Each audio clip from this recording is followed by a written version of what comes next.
Continua.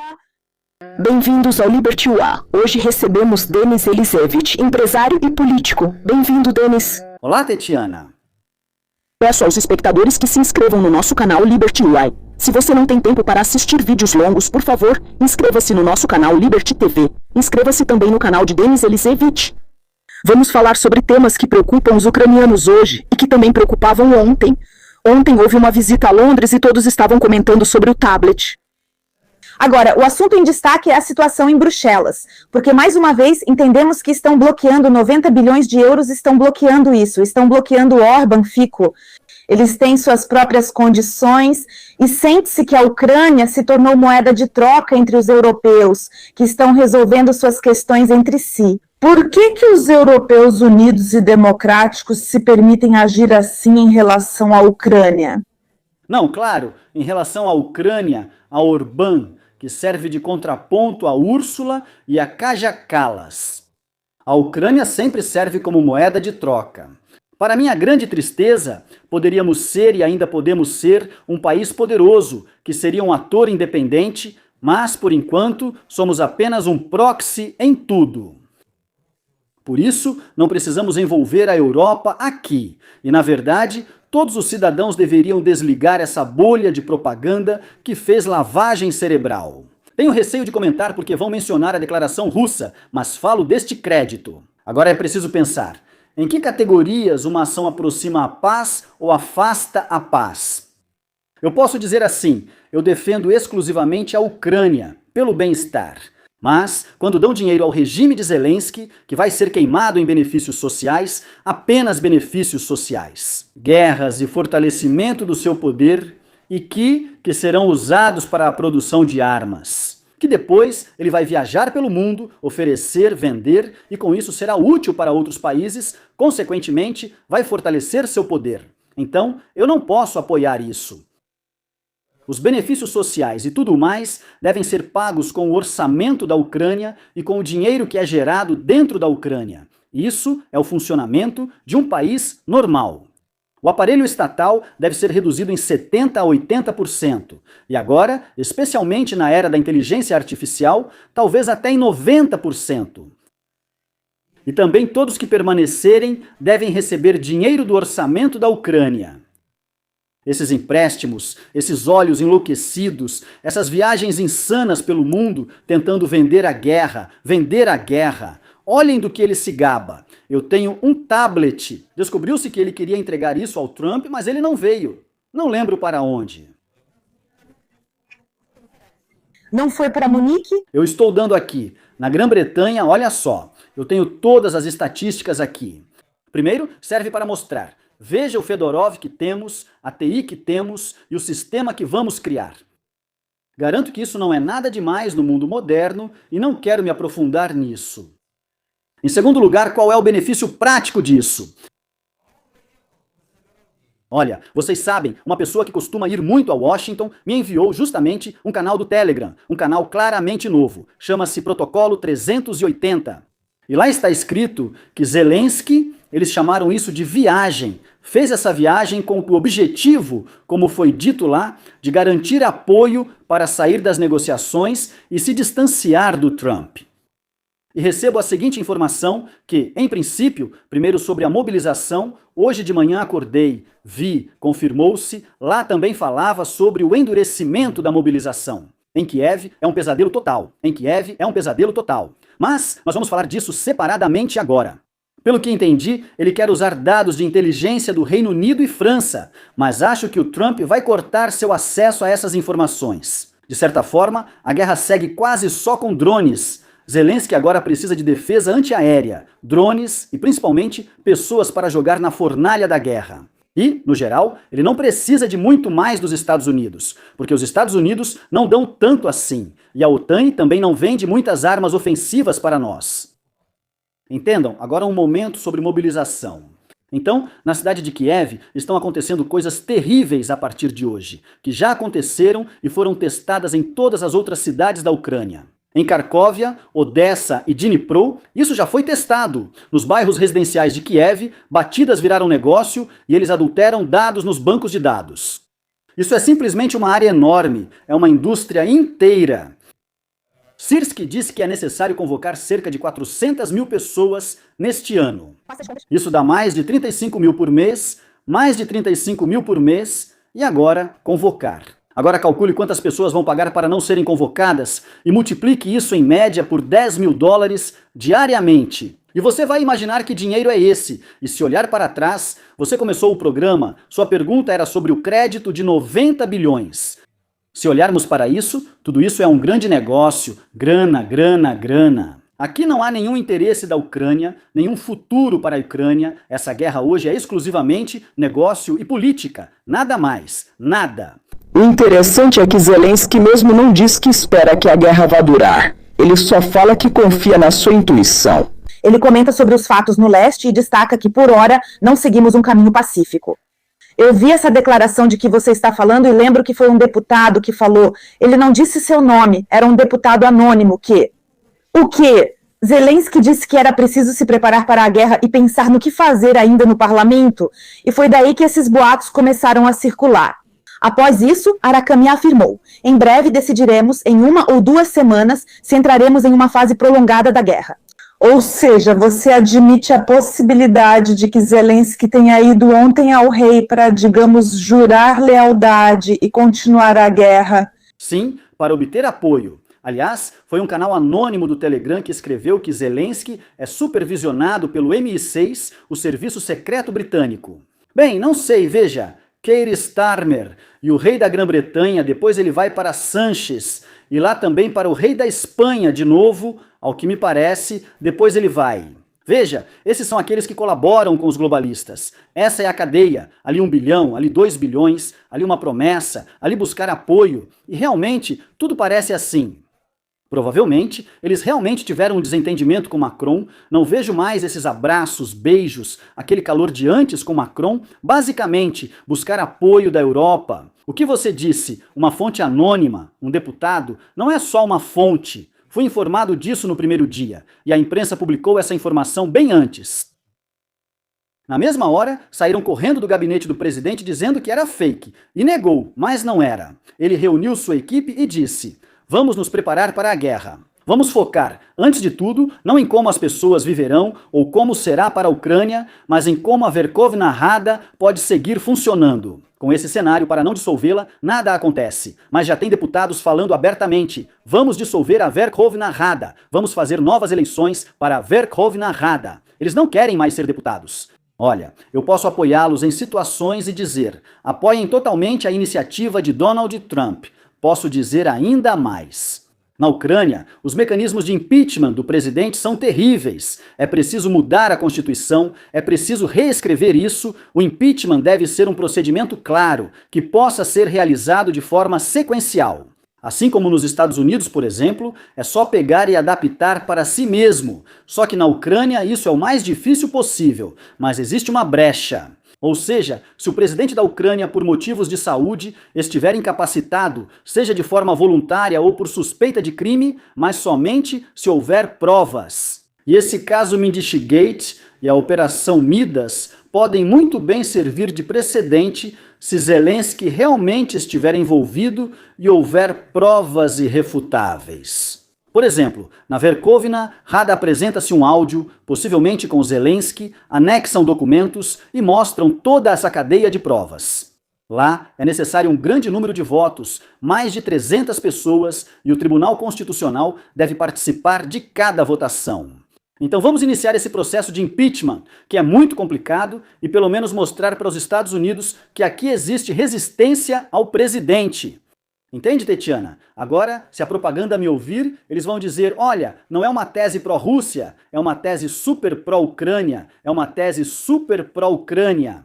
Eu não me importo com o que está na cabeça do Putin, eu não me importo com o que está na cabeça de quem quer que seja. Tenho certeza de que o regime de Zelensky levou a Ucrânia ao fundo do poço.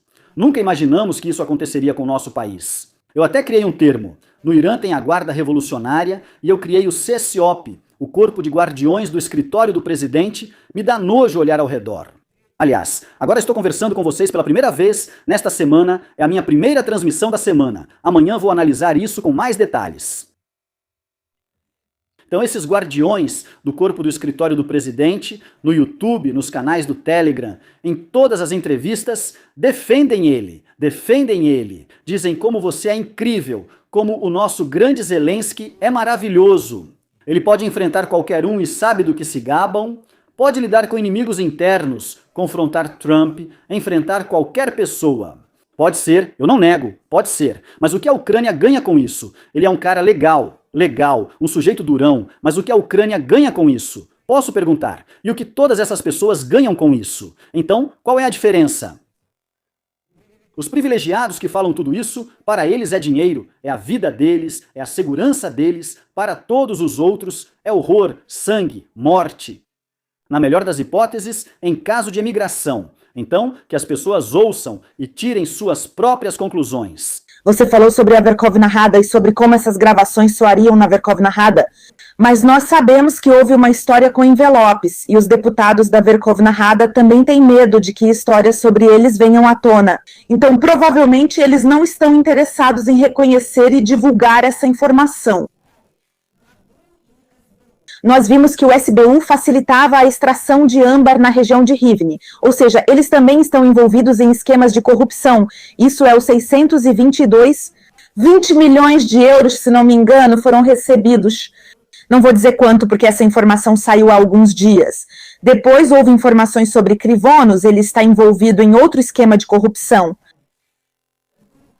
Órgãos anticorrupção estão desacreditados, a Verkhovna Rada envolvida em corrupção e houve o escândalo Minditgate no governo. Esses problemas, quem vai apresentar acusações a quem? Que provas? O que fazer com elas nesse caso? É um argumento, mas vou detalhar melhor essa situação. Não lembro se foi com você ou no rádio canadense. Eu falei, em janeiro, que tinha informações de que na primavera haveria um ataque ao Nabu 2.0. Ou seja, assim como no verão, você lembra, tentaram basicamente fechar o Nabu e transferir os poderes para a Procuradoria-Geral. Eu vejo claramente, agora isso está sendo realizado. Vamos só por ordem, para que as pessoas entendam. Então, sobre Krivonos, o diretor do Nabu, ele não está envolvido em corrupção. Lá é algo com uma criança, certo? Isso é outra história envolvendo a criança. Ele disse que compraria algo para ela e precisava da mãe presente para concordar com os documentos.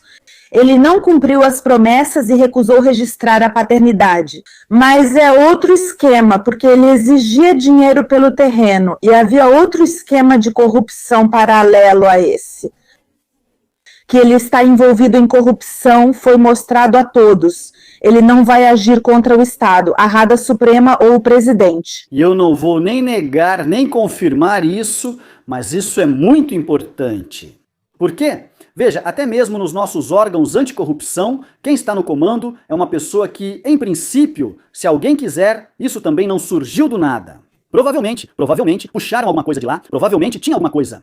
Porque a Ucrânia é um país onde praticamente, se você já está em algum gabinete, é impossível não se sujar.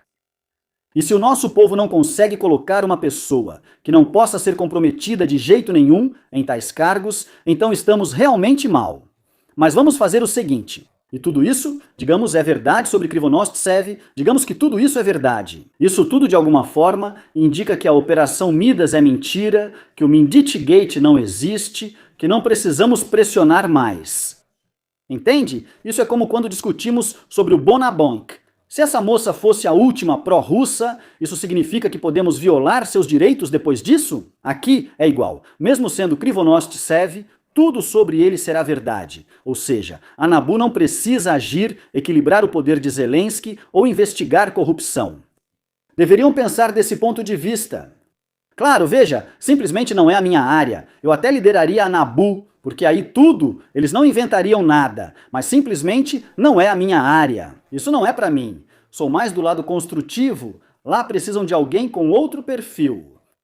Agora você mencionou os deputados no Compromate. Claro. Eles estão comprometidos, mas quero te dizer como funciona o FBI, em princípio, e todos os serviços nos Estados Unidos. Ou seja, existe uma certa estrutura, existe uma pirâmide, há um chefe nessa estrutura e, em princípio, lá não há inocentes. Podem te perdoar se você fizer um acordo e entregar um peixe grande. Inclusive podem perdoar pecados muito grandes e corrupção muito grande, roubo, qualquer coisa, praticamente até, não sei, até assassinato, talvez. E nós, se estamos falando sobre deputados, então lá se trata, claro, de corrupção e de coisas desse tipo, sim, desses casos. Se todos se unirem por um objetivo, como o impeachment de Zelensky, tudo será perdoado para eles. Se tudo for feito corretamente e eles agirem certo, pelo menos é possível tentar isso. Mas vai faltar coragem. Poucos são realmente ousados, por isso não há líderes. Na Ucrânia, há poucos ousados e tentam enquadrar cada um deles. No melhor dos casos, dizem que ele é um análogo do Zhirinovsky. No pior, dizem que é um louco da cidade, um agente do Kremlin, um idiota útil. Temos um sistema soviético onde não gostam de pessoas marcantes, todos devem obedecer. Já viu os resultados das eleições parlamentares na Coreia do Norte? Mostram na TV, todos aplaudem, Kim Jong-un anda por aí com um cigarro, todos dizem que ele é ótimo. Esse é o sonho do Zelensky. Aqui as pessoas se acostumaram, basta alguém se destacar para já ser considerado culpado. Estamos discutindo isso agora. Você mencionou algo sobre o SBU também? Eu falei sobre o âmbar, sim, porque as pessoas estão muito interessadas em âmbar, na verdade não só âmbar, mas também em minerais. Estamos interessados em minerais úteis, jazidas. Como vamos ficar sem eles? Entregamos para o Trump. Aparentemente, o SBU permitia extrair âmbar e vendê-lo para o exterior. Quem quisesse, o principal era que pagassem dinheiro para eles por esses minerais. E aí o SBU estava envolvido. Olha, para alguém isso é algum tipo de segredo. Esse negócio existe desde o início da independência da Ucrânia, é um enorme empreendimento ilegal que opera em conluio, como outros desse tipo. O crime e as forças de segurança, como polícia e serviços secretos, são essenciais. De outro modo, não funciona. Pegaram alguns agentes do serviço de segurança porque provavelmente faziam algo por fora, sem dividir ou passaram por cima de algum chefe, talvez tenham exagerado. Mas logo aparecerão outros no lugar deles, pode ter certeza. Não é questão do Trump. Se tivéssemos dado o âmbar ao Trump, mas podemos extrair o âmbar sozinhos. Entregamos apenas o que não temos tecnologia ou investimentos para obter. Nós não entregamos. Mas trouxemos os Estados Unidos como parceiros, é importante explicar isso direito. O âmbar não seria roubado, entende? Se os Estados Unidos extraíssem âmbar na Ucrânia, isso não ocorreria. Dou uma dica sobre o que foi assinado com o Trump. Ou melhor, com os Estados Unidos, acredite, Trump não será mais presidente. Quando começa a real exploração lá. Por isso as pessoas precisam entender. Se querem algo estatal, aqui está o âmbar, um exemplo do que é estatal. A Ucrânia, não sei, Deus. A natureza a presenteou com essa característica, sim, com um recurso mineral que não é barato. Bem, é isso que estamos vendo agora. Não conseguiram lidar com isso, mas você diz que para fazer o impeachment do presidente é preciso união dos deputados, e os deputados não conseguem se unir nem para cancelar as ações do TCC. Mas Urachu fala sobre isso, não sei se sinceramente ou não, e Kamil Chuk fala sobre isso toda vez, às vezes diz que está bom, às vezes pior, às vezes é vitória, às vezes é traição. Bem, pelo menos é disso que estamos falando. Eles não conseguem se unir em torno dessa questão, que nem é tão complicada. Então, como poderiam se unir em torno do impeachment? Continuação. Olha, a maioria dos deputados, não quero generalizar e acusar todos, mas a maioria tem seus patrocinadores e donos, que basicamente dizem a eles, faça isso, insista aqui e assim por diante. Por isso, esses donos ou deputados sem donos, sem padrinhos, podem, por exemplo, entrar em contato comigo. Se eles não souberem, eu posso orientá-los sobre o que fazer. Mas qual é a situação agora? Eles ainda têm medo do artigo sobre golpe de Estado, mas como o impeachment seria um golpe de Estado? É um método legal e democrático de destituir o presidente. Além disso, eu sou categoricamente contra uma junta militar, sou categoricamente contra uma revolução agora, sou categoricamente contra qualquer coisa desse tipo, eu quero um processo democrático. Não quero impeachment, então vamos fazer eleições, mas não há eleições. Então, espere, nos Estados Unidos o impeachment é algo comum e normal, em outros países também existe impeachment. Por acaso nós temos um czar, um ayatollah. O que está acontecendo? Por isso, entende? Isso pode parecer algo romântico para alguns, mas é preciso abrir um livro de história, ler. Há momentos na história de um país em que é necessário tomar atitudes históricas. De certa forma, aquele maço de dólares que todos gostamos pode ser deixado de lado por um tempo para pensarmos em outra coisa e depois voltamos a ele. Agora é um momento histórico para o país e eu quero dizer algo importante para as pessoas. Olhem, vocês acabaram de me dar uma ideia. O Irã teve uma revolução islâmica nos anos 70. Naquela época havia o Shah, regime totalmente pró-Ocidente, amigo dos Estados Unidos e de Israel, e tudo ia bem. Mas ele tinha um serviço secreto, não me lembro mais como se chama, que reprimia as pessoas, suprimia qualquer oposição. Ou seja, em princípio, era melhor do que sob os ayatolás, mas não tinha nada de democracia. E depois vieram esses ayatolás, que derrubaram o Shah, vieram esses ayatolás, e aí virou um caos total. E olha só, que país maravilhoso. Irã, pessoas maravilhosas, desde 1979, sofreram por 40 anos, já estão sofrendo há 45 anos, e antes disso também. Tipo, é muito melhor, mas não é perfeito. Por que estou contando isso? Se a gente na Ucrânia permitir algo parecido, digamos, se já permitimos e deixarmos isso crescer, então a Ucrânia pode viver um horror por 45 anos. No Irã, até hoje, os ayatolás ainda governam. Ou seja, o que quero dizer é que não importa o quão maravilhoso seja o país, não importa o quão maravilhosas sejam as pessoas. Se a gente perder, se não aproveitarmos as oportunidades que basicamente temos, podemos simplesmente perder a Ucrânia. O que me surpreende é que as pessoas não saem para protestar contra o regime dos ayatolás. Elas são mortas, outras as substituem. E é claro que esse processo vai continuar assim. Uns ayatolás substituem outros porque não há apoio do povo. Mas por que as pessoas sofrem se elas sofrem? E você vê que agora existe essa oportunidade de mudar o poder, mas elas não aproveitam isso. Pelo contrário, eles se uniram em torno dos ayatolás. Dizem que os americanos querem nos fazer mal, então precisamos estar unidos. Não, quem diz isso são os ayatolás, não as pessoas. São eles que falam sobre a necessidade de união. As pessoas não saem por dois motivos. Primeiro, já mataram 40 mil pessoas nos protestos anteriores. Segundo, agora estão voando mísseis, e em momentos assim não se faz protesto. É preciso esperar um pouco. Se realmente acontecer um ataque à ilha de Karg, se houver pelo menos uma operação terrestre parcial, pelas minhas informações, esse estreito será colocado sob controle, ou seja, está havendo uma preparação para isso. Bem, pelas minhas informações, isso em princípio já deveria estar na imprensa. O que quero dizer é que antes isso era só discutido nos bastidores, agora já parece que algo está sendo preparado. Se tudo isso for realizado, então talvez chegue o momento em que as pessoas precisarão sair. Mas na Ucrânia, por quais motivos as pessoas não saem? Eu enfatizo, não estou convocando ninguém, estamos sob lei marcial, e aqui as pessoas também têm medo. Ou seja, as mulheres podem ser teoricamente uma força motriz, mas os homens não podem por causa dos centros de recrutamento. E agora, veja, sempre foi a cidade de Kiev que esteve no comando de tudo. Tudo começa pela cidade de Kiev. E agora há uma mobilização reforçada aqui. Ou seja, o regime de Zelensky vai reprimir, reprimir, reprimir e reprimir. Mas eu não defendi, não defendo e não vou defender outros métodos, apenas formas democráticas de protestar, influenciar, expressar seu descontentamento. E as pessoas precisam pensar sobre isso. Por favor, pelo menos compartilhem o vídeo, inscrevam-se no nosso canal, deixem um like e se inscrevam na Liberty TV.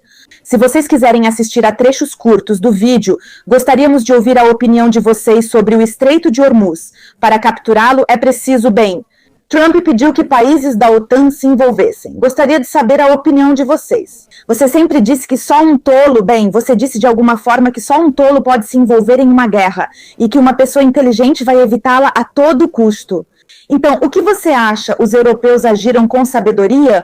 Pensaram, por que precisamos desses atentados? Por que nos envolver? Melhor evitar esse problema. Olha, veja bem, a questão é que não se deve se envolver, em princípio, não se deve se envolver em nada. Mas existe esse momento. Infelizmente, Lukashenko transformou isso em um meme, como ataques preventivos. Eu não sou pacifista. Eu não sou pacifista. Na história, houve momentos em que, sem ataque preventivo, a guerra seria inevitável. Com o Irã, é preciso ataque preventivo, e Israel já agiu assim várias vezes. Porque, bem, você pode simplesmente sentar e esperar até que ataquem você com certeza, ou pode fazer um ataque preventivo.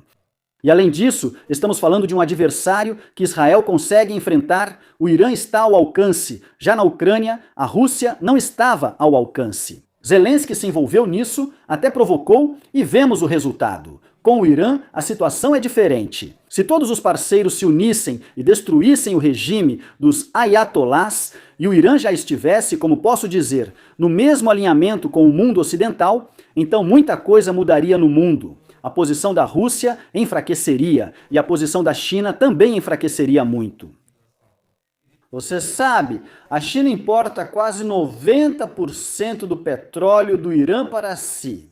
Por isso, tudo é muito complicado, mas as pessoas não precisam misturar tudo isso. Veja Trump como um caminho. Isso tudo é diferente e tudo é diferente. É preciso analisar mais profundamente. Nós vemos que o Irã ainda resiste, e se bloquearem o Estreito de Hormuz, bem, o Irã também não vai ficar de fora disso.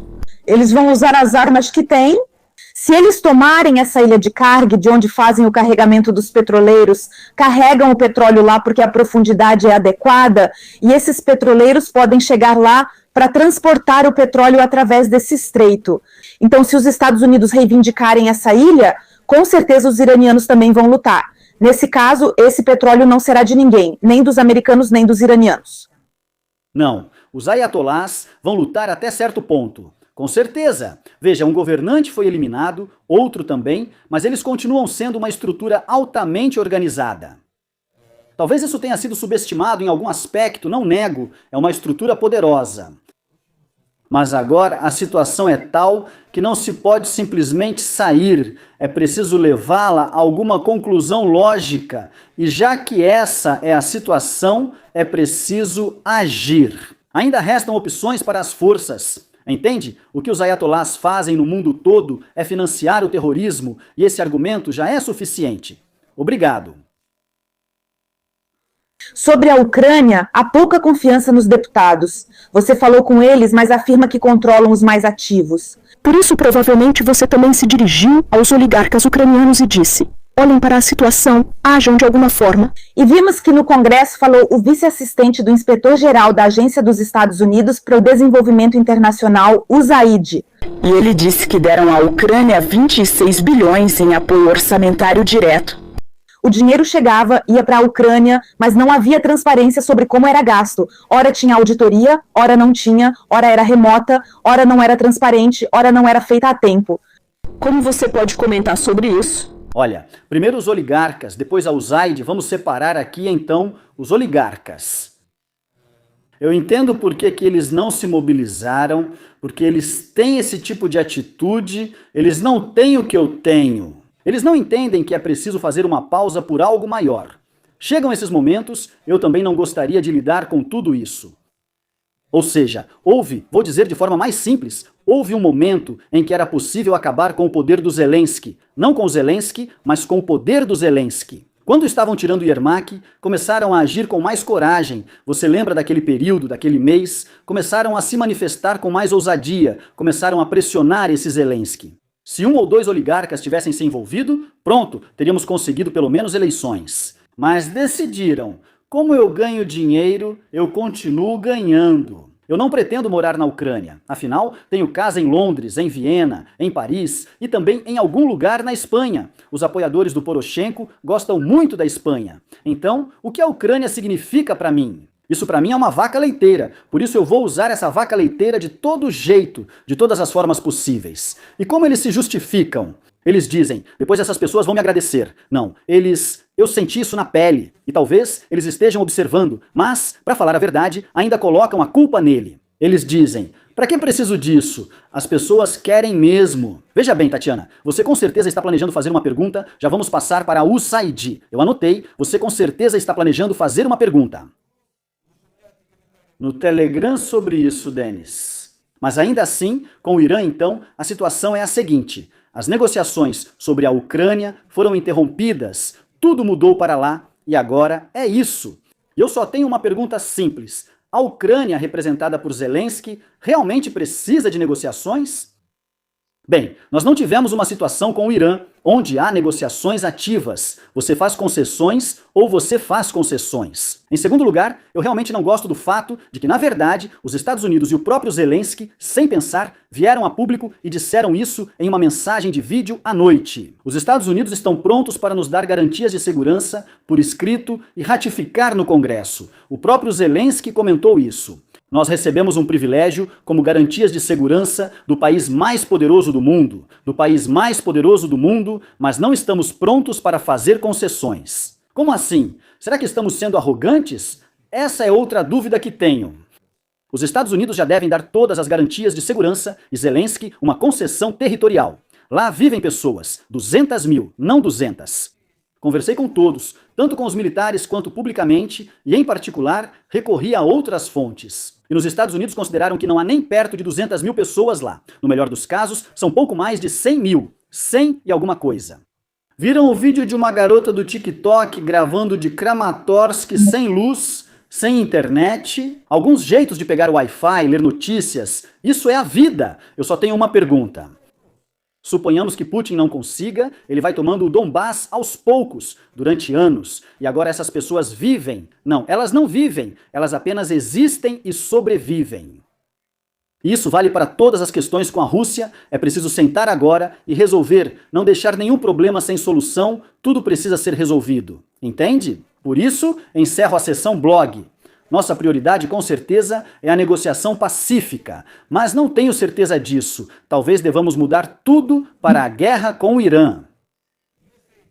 USAID, 26 bilhões li em um relatório oficial para o Congresso. Continuação a seguir. Como foi o discurso da Sterbach no Congresso? A auditoria de março é bem recente, informação fresquíssima. Eu leio e fico de olhos arregalados. Não, o esquema é primitivo, pagamentos duplos, triplos, entende? A pessoa prejudicada sofre manipulações e recebe o pagamento.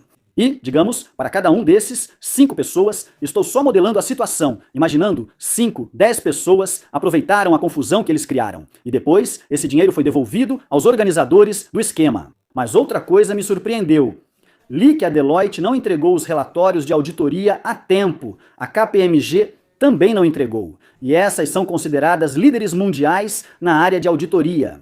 Ou seja, você entende, isso é um esquema gigantesco de bilhões de dólares, é uma fatia do bolo que muitos dividiram e comeram e querem continuar comendo.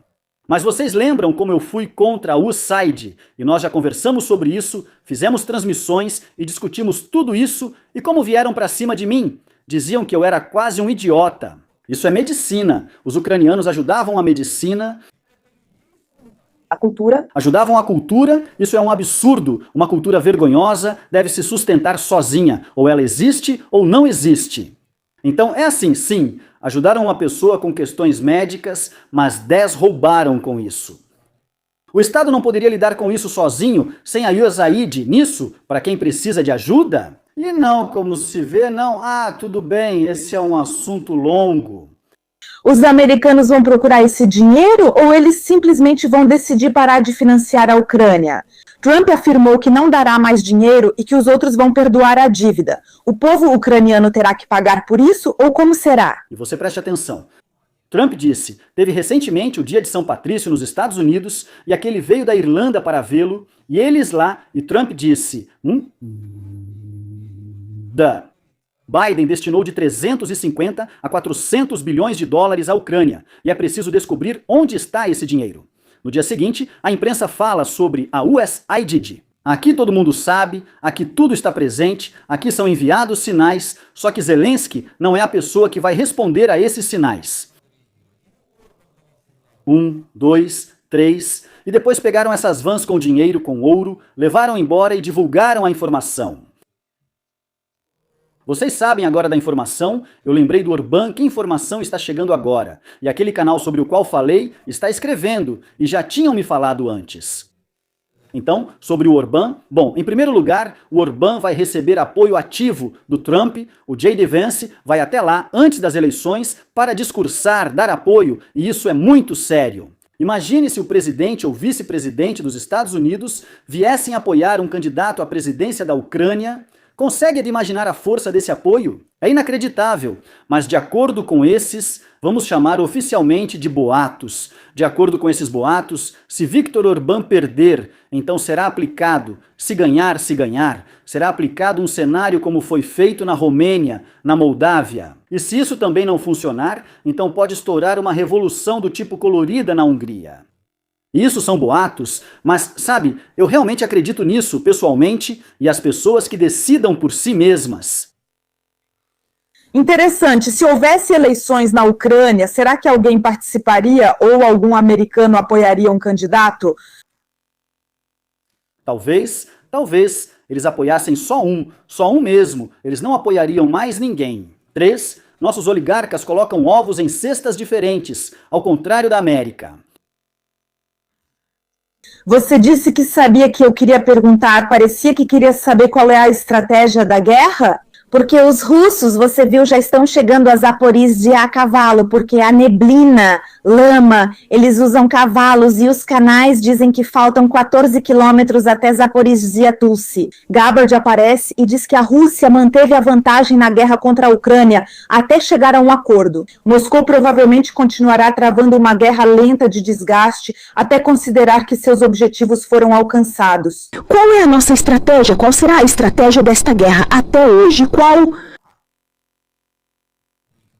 Nenhuma. É só garantir o poder a Zelensky. Garantir seu direito ao poder. Qual a estratégia da guerra? Você viu a foto? Ontem, Yermak e Champagne foram para a linha de frente. Algo como a 157ª, não vou inventar. Uma brigada os recebeu, militares estavam com eles. Eu tenho uma primeira pergunta. Quem é esse Yermak? Qual é o status dele? Por que ele tem acesso à linha de frente? E se ele for um agente russo que... e tudo mais, isso pode acontecer, pode sim. E por isso, aí está toda a estratégia. É só marketing, Champagne. Vejam só, vamos lá. Champagne, o que ele fez? Me desculpe, bebeu, provavelmente ganhou dinheiro.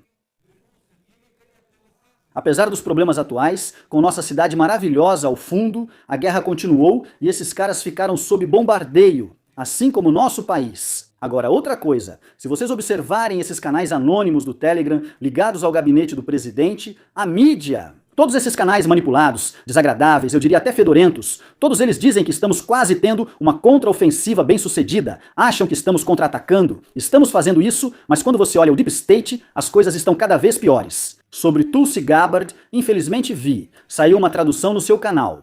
Eu aconselho as pessoas a assistirem a fala dela, são 20 minutos, e ela começou dizendo que aquilo não era uma avaliação dela, não eram palavras dela. Ela estava falando como diretora de uma agência de inteligência, ou seja, é uma comunidade de inteligência reunindo várias fontes, analistas, inclusive inteligência artificial, que eles estão usando ativamente agora, processaram essas informações. E Tulsi Gabbard, simplesmente como uma autoridade, como é de sua função, foi lá e anunciou isso. E ela disse claramente: a Rússia está vencendo. Se dizem que a Rússia tem vantagem, significa que a Rússia está vencendo.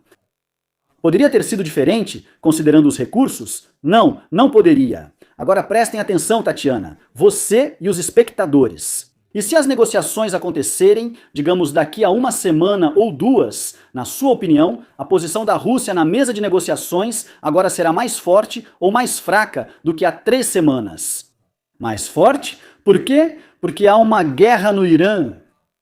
Sim, a alta dos preços do petróleo fortaleceu as finanças da Rússia no curto prazo. Então ela está mais forte ou mais fraca? E por que digo isso?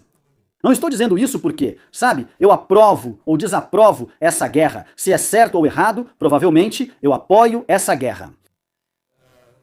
A queda do regime dos ayatolás, eu diria assim, mas, de fato, Putin recebeu mais dinheiro, se fortaleceu e sem se envolver nessa guerra. Quem é o responsável pela demora até agora? Poderíamos ter acabado a guerra em janeiro ou fevereiro. Então, por que não aconteceu? O que a guerra tem a ver com isso? Se já estamos no 5º ano, Tatiana, a guerra já dura 5 anos. Pense bem, a Grande Guerra Patriótica durou menos. Já são 5 anos de guerra, a gente podia não ter chegado até aqui, mas chegamos. Por isso, quando essas negociações acontecerem, se o Zelensky realmente não planeja sair delas, mas na verdade, se ele sair, acho que vai ser só depois da próxima rodada. Ainda assim, por uma questão de decência, é preciso realizar essa rodada, já que isso já havia sido combinado previamente. Pessoal, analisem. Onde está a garantia de que nada acontecerá no mundo, seja qual for o ponto de vista? Daqui a 1, 2 ou 3 anos, já que Zelensky quer lutar por mais 3 anos? E se a China atacar Taiwan? Atualmente, serviços de inteligência dos Estados Unidos acreditam que querem tomar Taiwan sem uso militar. Assim como os Estados Unidos em Cuba, lá não haverá operação militar, será algo econômico, por assim dizer, os Estados Unidos ou outros vão dominar Cuba economicamente, podem estourar guerras, outras guerras podem começar. Sim, aquela Tulsi Gabbard diz que a principal ameaça nuclear para os Estados Unidos hoje é o Paquistão, e todos ficam tipo, é assim mesmo? E qual a garantia de que em 1, 2 ou 3 anos, com tudo mudando tão rápido, incluindo a inteligência artificial?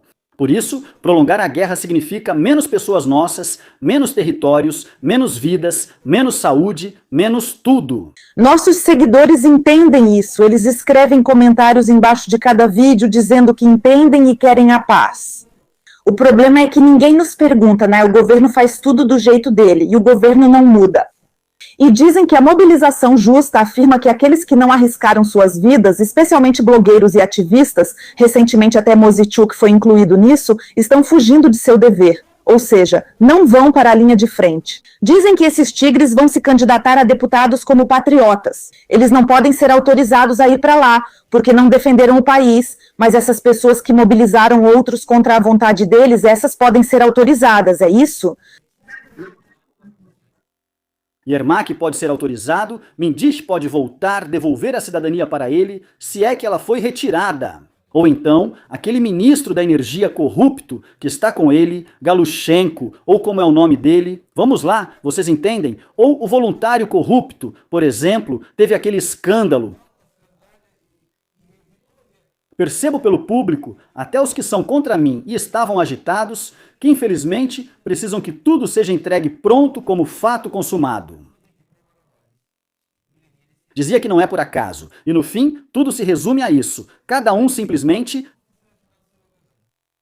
E as finanças sempre estão interligadas, conectadas. É por isso que está acontecendo a guerra. É por isso que a guerra está acontecendo agora. Atualmente é difícil ver perspectiva de paz. A Rada Suprema não inspira muita esperança. Vai continuar assim. Em breve teremos uma transmissão com Marina Stavnichuk. Vamos perguntar como os deputados vão agir, mas ela já disse que acha que não agirão. Eles têm métodos, mas não os utilizam. As pessoas também estão sem direitos. Vai perguntar para Stavnichuk sobre o impeachment? Como especialista, eu mesmo gostaria de saber a opinião dela. Tudo bem, com certeza, obrigada por ter participado conosco. Por favor, pessoal, inscrevam-se em nossos canais, curtam nossos vídeos, compartilhem nosso conteúdo e até a próxima. Obrigado.